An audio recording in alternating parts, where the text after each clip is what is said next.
Hello Charles, merci d'être avec nous pour ce format hors série du documentaire Work in Progress. Tu es le cofondateur et le CEO de Comet, une société qui met en relation les freelances de l'IT, donc sur des métiers tech, data et produits, avec des entreprises. Avant qu'on rentre dans le fond du sujet, j'aimerais poser une question plus personnelle. Qu'est-ce que c'est pour toi avoir du sens au travail ? Salut Sam, je suis très content d'être avec toi ce matin. Cette notion de sens, ou un peu le pourquoi je me lève le matin et pourquoi la boîte existe, chez Comet, notre mission c'est en fait de créer une nouvelle expérience de travail pour les gens.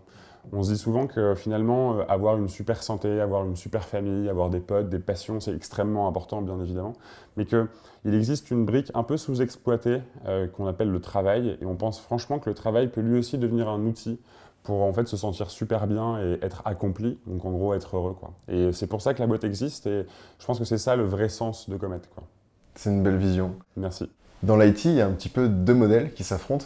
Il y a le premier modèle qui est celui des ESN, les entreprises et services du numérique, et puis celui des plateformes qui est plus récent. Alors chacun a son lot d'avantages, d'inconvénients. Pour moi, la principale différence, c'est la notion de transparence qui est beaucoup plus poussée du côté des plateformes, à la fois dans la relation avec les freelances, avec les entreprises, dans les marges qui sont prélevées, dans la communication. Et vous avez choisi d'aller beaucoup plus loin en partageant même toute l'organisation interne de Comet. On se rappelle des valeurs qui ont été partagées, de la façon dont vous gérez le mode projet avec les OKR, la façon dont vous recrutez aussi. Pourquoi cette volonté de tout dire, de tout montrer ? Est-ce que c'est une ruse, c'est une façon ingénieuse pour attirer des talents, ou est-ce que c'est aussi une façon d'ouvrir, de montrer la voie, d'inspirer d'autres entreprises peut-être ? En fait, ça part avant tout des fondateurs. En fait, on était 3 à la base à se lancer, et on est 3 bons copains, et donc par définition, comme on se connaissait depuis 10 ans, on avait vraiment cette habitude de se dire tout. Quand les premiers salariés sont arrivés, en fait, on leur a tout dit, et très vite, on s'est rendu compte qu'en fait, cet ADN de transparence, ça a des vertus magnifiques. Donc en fait, on en a fait vraiment un peu le pilier central de toute la culture de la boîte, et en même temps pour l'externe de notre communication, parce que, en fait, si tu es transparent avec les gens, ce qui est génial, c'est qu'ils vont forcément comprendre ta décision, comprendre ta stratégie, comprendre pourquoi est-ce que tu réagis comme ça aujourd'hui. Et donc en fait, la vertu principale, c'est que tu embarques les gens avec toi. Si tu es transparent, par définition, tu vas embarquer les clients, tu vas embarquer les freelancers, tu vas embarquer tes salariés, tu vas embarquer tes investisseurs, tes partenaires. Et donc en fait, je ne vais pas lister toutes les vertus, mais je pense qu'initialement, c'est un truc qu'on avait un peu en nous, en tant qu'homme avec un grand H, quoi. Et donc dans notre relation, la transparence était fondamentale. Et on s'est très vite rendu compte que c'était un allié magnifique pour la croissance, pour la rétention, encore une fois, de nos salariés, de nos clients, de nos freelancers. Et donc, c'est pour ça qu'on a choisi de le faire à la fois en interne et en externe, parce que finalement, d'une part, c'est un truc qui nous caractérise beaucoup. Et en plus, on s'est dit, mais en fait, c'est un outil magnifique pour le succès de la boîte, quoi. Moi, ça me fait penser un petit peu aux entreprises comme Basecamp, ou en tout cas toutes celles qui sont full remote et qui partagent énormément sur leur culture à distance. Et en fait, on finit par les connaître presque un petit peu plus pour cette culture-là, plus que par leurs produits. Est-ce qu'il n'y a pas un petit parallèle à faire avec ça ? Moi, il y a beaucoup de boîtes remote, comme par exemple Buffer, Basecamp, Upwork aussi finalement, qui est l'un de nos grands frères, entre guillemets, outre-Atlantique. Mais il y a beaucoup de boîtes remote qui ont énormément communiqué, parce que finalement, elles ont énormément documenté. Ouais. Quand tu veux bien fonctionner en remote, tu te dois en fait d'avoir une culture de l'écrit très forte. Et finalement, quand tu écris un peu ton playbook, en disant, bah voilà, en fait, ce que c'est de bosser chez Comet, tu as déjà fait 80% du job, après il faut juste le partager, quoi. Donc en fait, très vite on s'est rendu compte que ce qu'il fallait justement retenir de ces boîtes remote, c'était d'une part leur culture de l'écrit, et en fait, par définition, la culture de l'écrit oblige aussi et force plus de transparence, parce que tu peux pas avoir de sous-entendu dans l'écrit, tu peux pas avoir des zones d'ombre, parce que ça se voit un peu comme le nez au milieu de la figure, quoi. Et donc c'est vrai que nous, on s'est vachement inspiré de ces boîtes remote, parce qu'elles nous ont démontré par le terrain que finalement, tu peux justement avoir des super succès en mettant à la fois l'écrit, la transparence et la communication, en fait, le fait de partager tout ça, vraiment au cœur de toute ta stratégie, en gros. Vous, Comet, vous étiez déjà un petit peu habitué au télétravail avant que le confinement commence. Là, on est en septembre, on est dans les bureaux. Est-ce que vous avez fait le choix de les conserver ? Est-ce que vous avez posé la question ? Et c'est quoi la suite du bureau pour les prochains mois ? En fait, c'est une super question, parce qu'on s'est beaucoup cherché sur ces 3 derniers mois sur le sujet des bureaux. En fait, pour vous donner rapidement, on avait 50% de la boîte qui était en full remote avant le confinement. Et puis avec le confinement, 100% de la boîte s'est retrouvée en remote.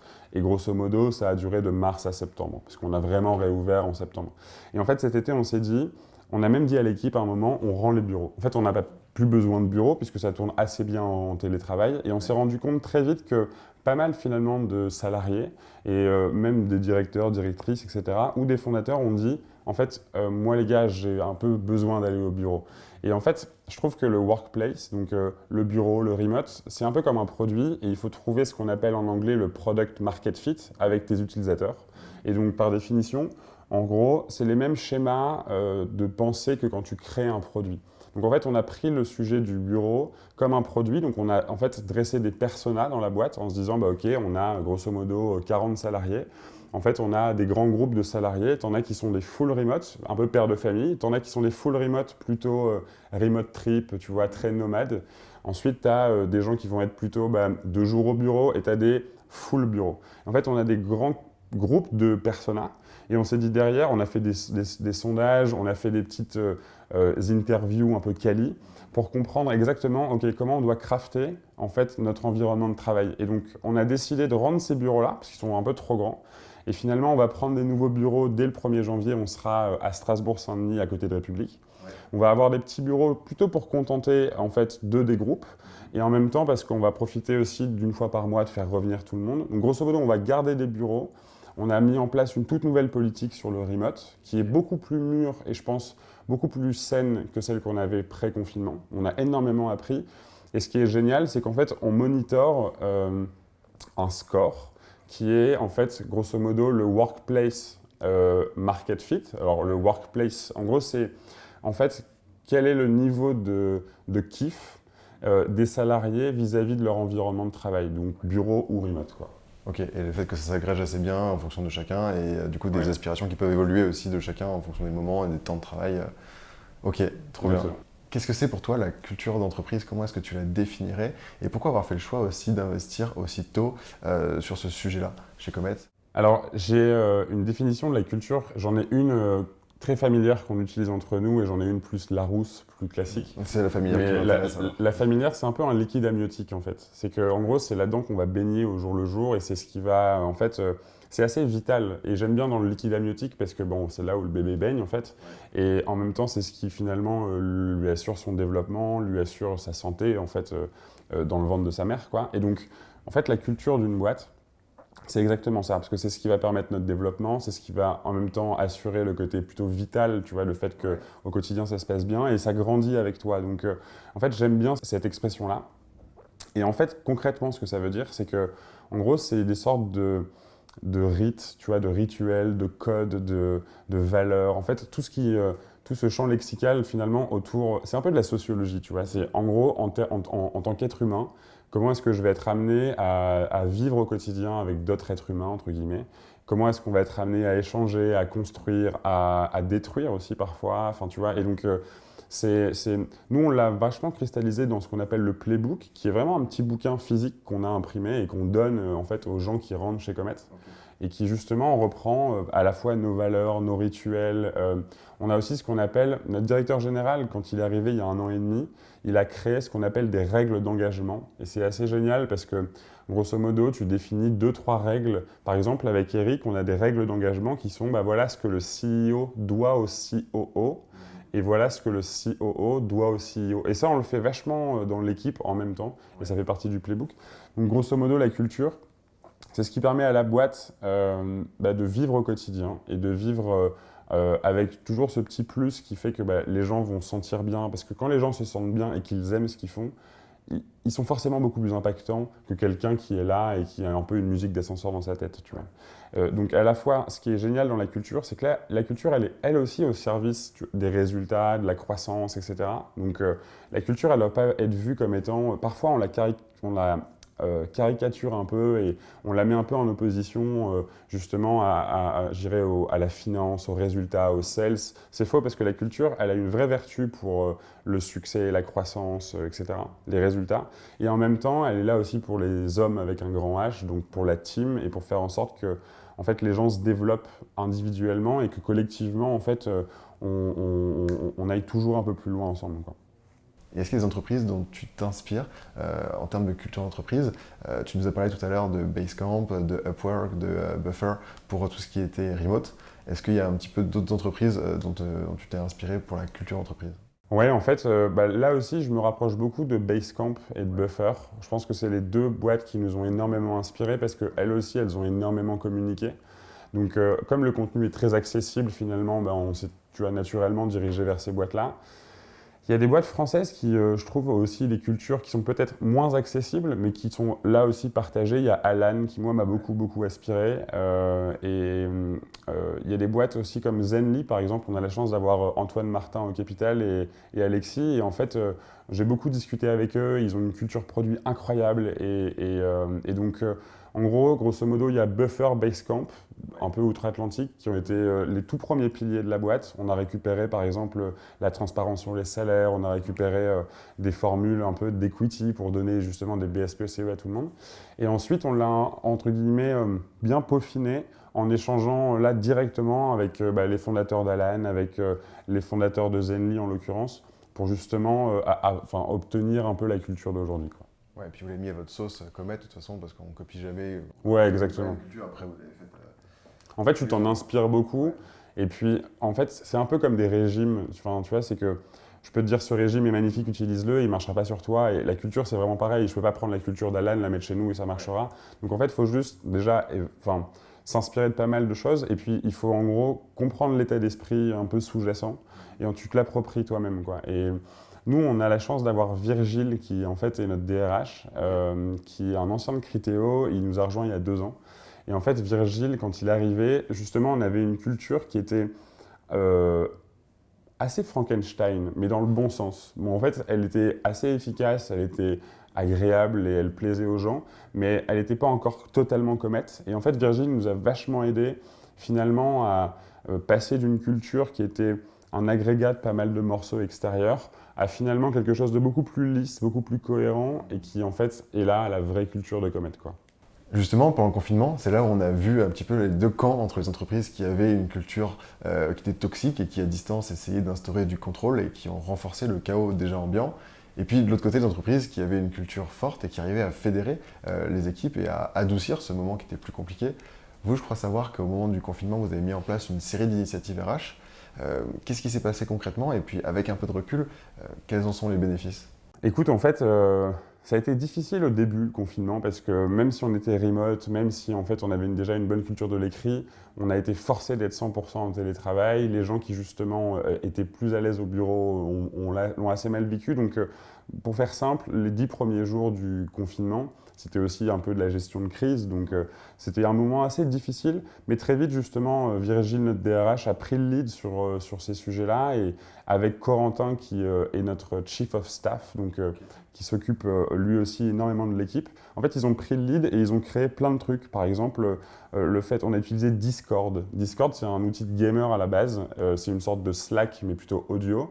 Et en fait, ils ont créé un Discord Comet où en fait, tu avais un channel par équipe et puis un channel un peu général. Et ce qui est assez marrant, c'est que tu viens, tu as ton casque et en fait, tu rentres dans un channel et tu parles avec tes collègues. C'est assez génial. Donc, l'ajout de Discord a été assez ouf. Et aujourd'hui, c'est un outil qu'on utilise encore, justement, qui est venu améliorer un peu notre, je dirais, framework de remote. Ensuite, on a fait des sortes de random lunch, mais un peu remote, où en fait, on s'était toujours dit que le déjeuner d'équipe devait être physique, et finalement, là, les gens, en fait, se font à manger chez eux. C'est assez marrant parce que tu les vois cuisiner, toi aussi, et tu rigoles un peu. Ensuite, tu déj avec eux à distance. Honnêtement, c'est assez cool, même si ça paraît bizarre. On a fait ce qu'on appelle des burger quiz, où en fait, assez axé Comet, mais c'est vraiment le template d'un burger quiz. Donc en fait, grosso modo, on a plein de moments d'équipe comme ça, qui même en remote, ont rapproché énormément. Donc ça, c'est assez génial. Après, aujourd'hui, le gros bénéfice de tout ça, c'est que, encore une fois, on a un logiciel de télétravail qui est beaucoup plus efficace que le logiciel, entre guillemets, V1 d'avant confinement. Il est plus efficace parce que les gens bossent beaucoup mieux, parce qu'on a une meilleure encore culture de l'écrit, parce qu'on travaille beaucoup plus en asynchrone, donc on va être beaucoup plus sur des documents partagés, à mettre des commentaires. Donc je trouve que d'un point de vue efficience, donc efficacité de l'équipe, aujourd'hui on est beaucoup plus productif que pré-confinement en télétravail. Ouais. Et en même temps pour les gens, dans moi, entre guillemets, remoteur, donc moi qui suis en télétravail, justement, je me sens beaucoup plus proche de l'équipe qu'avant, parce qu'il y a beaucoup plus de moments d'équipe qui sont des moments informels ou parfois des moments plutôt un peu brainstorming ou tu vois, des sortes de hackathons un peu remote, quoi. Donc je pense qu'on a gagné en efficacité et on a brisé. Avant, on avait une forme de décalage entre celui qui était 100% au bureau, se sentait, je pense, un peu plus comète ou un peu plus dans la maison mère, donc un peu plus proche, impliqué et en même temps soutenu, suivi, ouais, que celui qui, par exemple, on a des gens qui bossent en Corse, tu vois, et qui reviennent qu'une fois par mois. Et je pense que ça, ce décalage-là, ce clivage-là, en fait, il s'est complètement poli, voire il a disparu aujourd'hui. Et en fait, celui qui habite à 50 mètres des bureaux ou celle qui habite en Corse ou en Belgique, je pense que finalement, à la fois dans leur implication et dans ce que la boîte leur fait ressentir, il y a beaucoup moins de delta, quoi.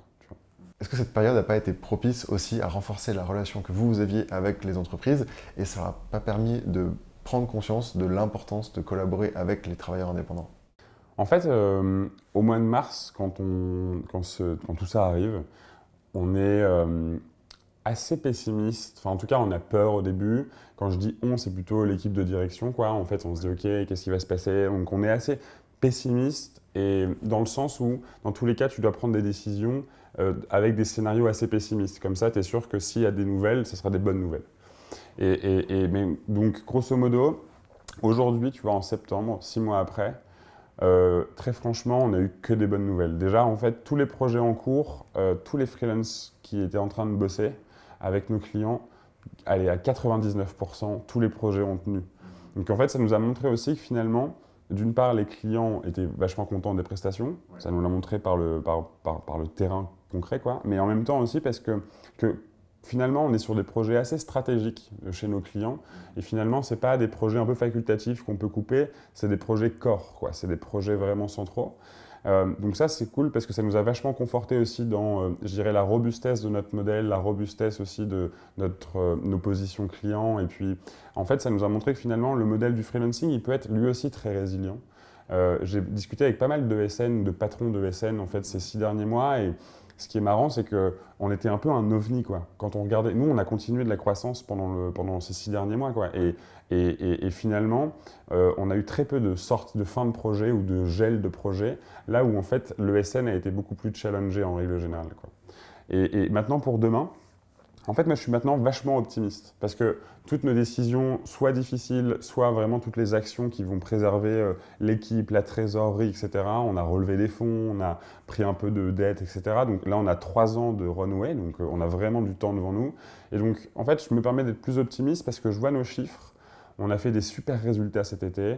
Quand on discute avec les freelancers qui en fait sont en projet hors Comet, parce qu'il y en a plein dans la communauté, et en fait, qui, via leur réseau ou via même d'autres plateformes, en fait, ils nous disent tous, franchement, il y a du boulot. Donc ce que je trouve assez cool, c'est que, alors là, je parle vraiment d'une population bien précise, qui est plutôt l'engineering, donc la tech, le produit et la data. Mais dans ces métiers-là, ce qui est chouette, c'est que les grandes entreprises, parce que nous, on est très grandes entreprises, mais les grands groupes français, finalement, ont mis un petit cran d'arrêt ou temps d'arrêt, en gros, entre mars et juin. Après l'été, en France, dans tous les cas, il ne se passe pas grand-chose. Mais finalement, vont faire moins de projets. En gros, vont finalement, plutôt que d'avoir 10 projets en parallèle, vont peut-être en faire que 2, mais les 2 plus stratégiques. Mais en termes de moyens, ils vont en fait, en gros, le capital, les ressources qui étaient diluées sur 10 projets, ils vont les mettre sur 2 projets. Donc nous, en fait, le nombre de missions qu'on reçoit, par exemple, aujourd'hui, il est un petit peu plus faible qu'au mois de février, mais il est loin d'être dramatique. Et il remonte très vite parce que justement, en fait, les ressources financières ou RH ou même des freelancers, on les rapatrie pour aller beaucoup plus vite sur les projets stratégiques. Donc, pour faire simple, je trouve que dans les 3-6 mois à venir, ça va reprendre. Ouais. En tout cas, c'est ce que j'espère et moi, c'est ce que je ressens. Et je pense que l'avenir est assez radieux pour le freelancing, même l'année prochaine, etc. Je suis assez d'accord avec toi. Et est-ce que tu n'as pas l'impression aussi que ça a permis, du côté client, alors tu disais renforcer la relation aussi, tu avais des missions qui ont continué, donc ça montre une relation de confiance avec les clients et la pérennité, en tout cas, dans la relation que vous développez avec eux. Ouais. Est-ce que ça ne montre pas aussi une sorte de prise de conscience, côté donneur d'ordre, de l'importance de travailler avec des indépendants ? Si, en fait, ça, en gros, en septembre, je trouve que c'est encore difficilement palpable. Ouais. Ça l'est de manière très quali, dans le sens quand tu discutes avec même des comex de grands groupes. Enfin, moi, j'ai fait, entre juin et aujourd'hui, toutes les 2 semaines, j'étais à un board de grands groupes. Vraiment avec des comex qui étaient là à me dire, OK, parlez-nous du télétravail, parlez-nous du freelancing, parlez-nous du future of work de manière générale, ça veut dire quoi? Et en fait, dans leur matrice de prio, là, je parle vraiment de la gouvernance des grands groupes, dans leur matrice de priorisation, le future of work ou en fait les sujets RH, que ce soit interne ou le fait de s'ouvrir au freelancing, c'est devenu urgent, important. Et donc, ils viennent aujourd'hui énormément se nourrir de tout ça. Donc oui, il y a une prise de conscience magnifique. En plus de ça, en fait, je trouve que freelance, dans l'inconscient collectif, elle est souvent avec remote. Ouais. D'ailleurs, à tort parfois. Mais c'est un peu comme voiture va souvent avec embouteillage. Quand tu disais freelance, il y avait toujours un côté « Ah, mais c'est du télétravail ». Bah, pas forcément. Mais aujourd'hui, ce qui est juste génial, c'est qu'en plus de la prise de conscience, je dirais un peu globale sur le future of work, tu as une prise de conscience qui est de se dire, en fait, ma boîte, ça doit être un noyau interne magnifique avec des salariés et une forme de nébuleuse externe de freelancers. Donc, il y a une vraie prise de conscience de il faut que je m'ouvre, donc là c'est sur le freelancing. Et en plus, là en transverse, il y a un vrai truc sur en fait le télétravail ça fonctionne. Je l'ai vu pendant le confinement, moi, grand groupe. Je sais que je peux m'améliorer, mais en fait je vais m'ouvrir au télétravail. Donc quand tu additionnes les trois, c'est un boulevard pour les freelances dans les grands groupes, ça c'est sûr. Ouais, il n'y a rien de mieux que l'épreuve du réel, forcément, pour faire avancer même des grands groupes qui sont souvent assez statiques. Ouais. Là, pour le coup, il y a des bons en avant qui ont été faits. On a gagné des années en quelques mois. C'est bon. Exactement. Je pense franchement que sur le télétravail, on a gagné 10 ans, littéralement, en 3 mois. Parce que, en fait, par le feu, par la crise, par la galère, en fait, on s'est rendu compte que c'était pas si sorcier. Que finalement, d'un point de vue organisation, productivité, ça fonctionne trop bien. En fait, les gens se sont dit, en fait, on est sorti en t-shirt et en tongs dans cette jungle du télétravail, et en fait, on a survécu, quoi. Et finalement, on s'est même senti plutôt bien. Alors, si en plus on s'équipe un peu mieux, on va vachement bien évoluer dans le télétravail. Donc, ce qui est sûr, c'est que ça a fait un bond gigantesque. On a encore du chemin, mais c'est génial, quoi. Il y a un sujet sur lequel vous avez été pionnier avec Comet, c'est Comet Fleet. En fait, c'est les Flash Organizations qui, au départ, sont un papier qui a été écrit à Stanford et vous l'avez mis en musique de façon opérationnelle. Est-ce que tu peux nous expliquer ce que c'est? Oui, il y a un super papier de Stanford sur cette idée de Flash Teams ou Flash Organization. Et en fait, dites-vous que c'est comme au cinéma, en fait. Enfin, je caricature là aussi, mais la grande question qui se pose au début de l'histoire et qu'il faut se poser, c'est, en fait, prends l'industrie du cinéma. Il y a un scénario qui tombe, grosso modo, et puis en quelques semaines, tu vas trouver les acteurs, le maquillage, la lumière, la technique, tout ce que tu veux, les costumes et tout. Et tu montes une équipe vraiment à partir de rien en quelques semaines. Il n'y a pas un salarié, c'est que... Alors c'est des intermittents, mais c'est des freelances en fait.